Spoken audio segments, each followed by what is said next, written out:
फूल रही सरसों सकल बन। आज इस ओ सो फेमस गाने को, यानी कि जो हमारी पुरानी बंदिश है टर्न्ड इनटू अ बॉलीवुड गाने को, हम कथक के साथ डिकोड करने वाले हैं। लेकिन आगे बढ़ने से पहले एक बार फिर याद दिला दूँ कि हमारी मेंबरशिप्स अब ओपन हो चुकी है। तो अगर आप मुझसे 1-on-1 क्लासेस लेना चाहते हैं तो मैं हाईली रेकमेंड करूँगी कि आप हमारी प्रो मेंबरशिप में रजिस्टर कर लें, जिसकी लिंक आपको डिस्क्रिप्शन में मिल जाएगी, या फिर आप हमारे होम पेज पर जाकर जॉइन बटन भी दबा सकते हैं। अगर आप सकल वन इस गाने का बैकग्राउंड देखेंगे तो आमिर खुसरो द्वारा लिखा गया ये एक बहुत ही सुंदर पोएटिक पीस है, which is now transformed into the oh so famous song that we all know of. इसका मतलब जो है उसमें काफ़ी लेयरिंग है।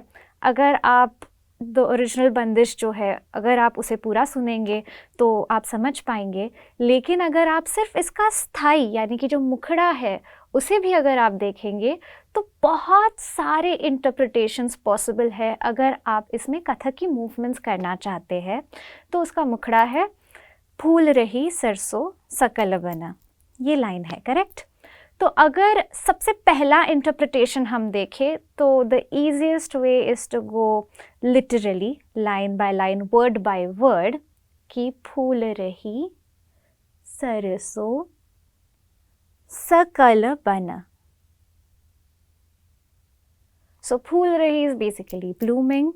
सरसों का सबसे बड़ा कैरेक्टरिस्टिक है उसकी खुशबू, द स्मेल, इसीलिए सरसों में हमने ये किया है। सकल बन, सकल यानी सारा, so you have to show the expanse of the field.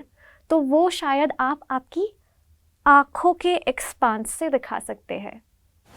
इसके दूसरे इंटरप्रिटेशन की ओर बढ़ते हैं।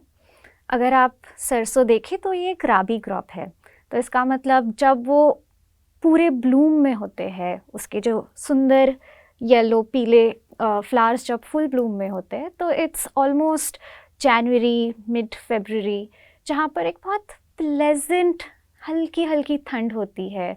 सो there is a very soft wind blowing. So basically आप उस सीज़न को या वेदर को दिखा सकते हैं जब हम कह रहे हैं फूल रही सरसों सकल बन। सो यू कुड डू फूल रही, जहाँ पे आप वो हल्की हल्की चलने वाली हवा दिखा रहे हैं, सरसों सकल बन, यानी कि आपने एक शॉल ओढ़ ली है अपने around in the pleasant winter time. अगर रोमांटिकली इसे इंटरप्रेट किया जाए तो will have to travel a little back in time, जब शायद डेट का सिस्टम नहीं होता था। जब हम किसी को प्रॉमिस करते हैं कि हम इस डेट पे तुम्हें मिलेंगे, शायद वो सिस्टम तब नहीं था। तो as a mark of time कई बार हम कई सारे कॉम्पोजिशंस में भी देखते हैं कि जब पूर्णिमा होगी, यानी कि जब फुल मून होगा, उस दिन हम मिलेंगे। तो वैसे ही सरसों का खिलना is also a mark of time कि इस महीने में या अराउंड दिस टाइम हम मिलेंगे।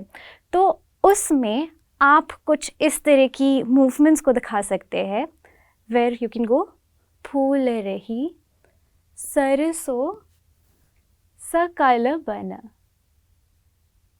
यानी कि शायद एक हीरोइन या नायिका है जिसे उसकी खुशबू से ही ये पता लग जाता है कि शायद this is the time when हर लवर और हर partner is going to come to her.